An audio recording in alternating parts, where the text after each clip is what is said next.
Estamos aqui de volta com a Barbrinha para a gente poder falar um pouquinho. Doutora Bárbara Gossinelli, né? Tem que falar que mas para quem não sabe, né? Quem tá aqui caiu aqui pediatra, gastropediatra. Maravilhosa, maravilhosa, maravilhosa. Minha pediatra, né?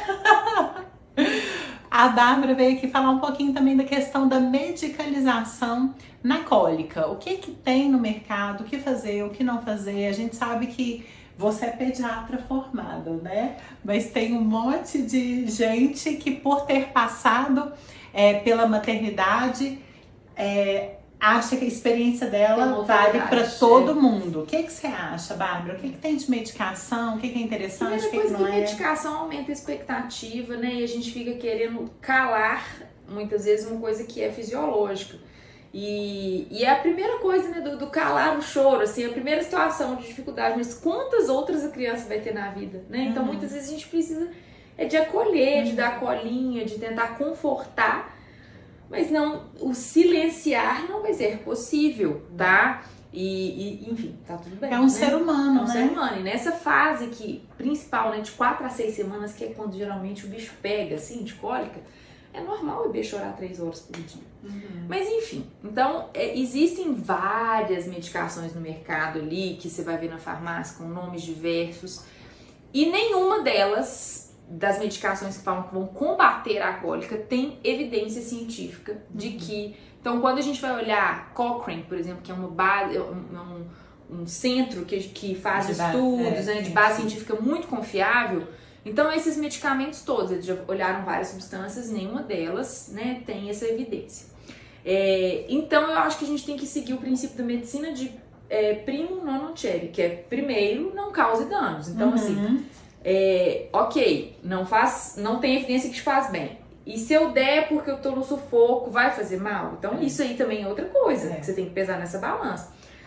A fungicória, é super natural, sacarina pura na composição dela. Por que você coloca na boca do bebê e ele fica quietinho? Então, tem sacarina, açúcar, né? Assim, se a gente vai dar açúcar pro menino só depois de 2 anos, você vai dar pra um recém-nascido que ele toma. Faz o menor sentido. Né? Ah, mas eu dei, então você tá aí, tá viva, né? Eu devo ter comido quilos. Enfim, essas coisas acontecem, né? Mas tem outros remédios que já são perigosos, que a gente vê falando em grupo de mães, que tem, por exemplo, uma substância chamada omatropina, que é um antiespasmódico, que é um medicamento para diminuir movimentos intestinais e que pode causar efeitos colaterais super sérios no recém-nascido, né? Então é totalmente contraindicado, mas infelizmente vende no balcão da farmácia ali sem receita e tem mãe que indica para outra, né? Então assim, espasmo de metilive, tem um tipo de Flagaz que é com essa substância, tem um que é só realmente o antigás, mas tem outro que vem com essa substância embutida. Então a gente tem que ter cuidado, não automedicar, né? E não pegar a dica com a vizinha. Pega a dica com o seu pediatra. Aqueles remédios que o pessoal traz dos Estados Unidos. Dos Estados Unidos, será que não faz mais efeito? Que são os homeopáticos, né? Assim, tem um deles que é o mais conhecido, que ele é viscoso, você dá um xaropinho, né? Eu acho o volume dele grande, sabe? Assim, e tem criança que às vezes pode até engasgar com aquele volume. Então, se for dar algum, tem outras opções de apresentação que são um pouco mais seguras das homeopatias. Mas é o que eu falo pra mãe, assim, falo, olha, então, dentro de um que não causa danos, mas que não tem evidência nenhuma que funciona, se você precisa de um placebo pra você se sentir bem, pra você achar que você tá fazendo alguma coisa, então vamos optar pelo mais seguro. Mas eu deixo muito claro que não tem evidência. Né? Porque então, a gente assim, se apega a qualquer coisa, né, pra poder isso pensar de que tá fazendo SOS, né? coisa. Aí outra coisa de SOS que todas as mães têm em casa e que de fato eu também prescrevo pra ter é um antigases, né? Que é a simeticona. Não quer dizer que a cólica ou que aquele excesso de choro é porque a criança tá com excesso de gases. Mas enfim, não faz mal naquele momento de crise, de choro, de tensão da família, você tentar dar um antigás, não tem problema, né?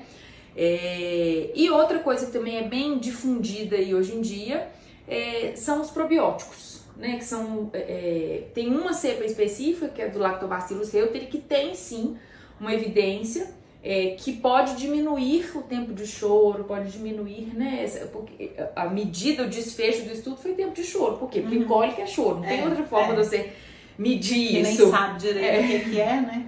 Exatamente. Então, que diminui isso, esse sintoma nos primeiros 3 meses quando a gente dá.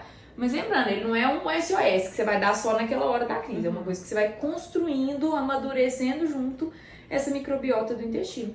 Leite materno, maravilhoso, né, Paulinha? Não, a gente assim, tem que falar, né? A gente tem que encher a bola dele mesmo, porque, né, é o maior probiótico, pré-biótico de alimento que existe no mundo, é o leite materno. Completo pro seu bebê, então, pra que ele tem, né, ainda mais se aí a mãe come bem. Eu falo que a alimentação da mãe interfere nesse sentido. Se a mãe se entope de ultraprocessado, né, açúcar, farinha branca e não dá variedade pro organismo dela, aquele organismo dela também não vai ter muita variedade na microbiota para poder passar pelo leite materno, enfim.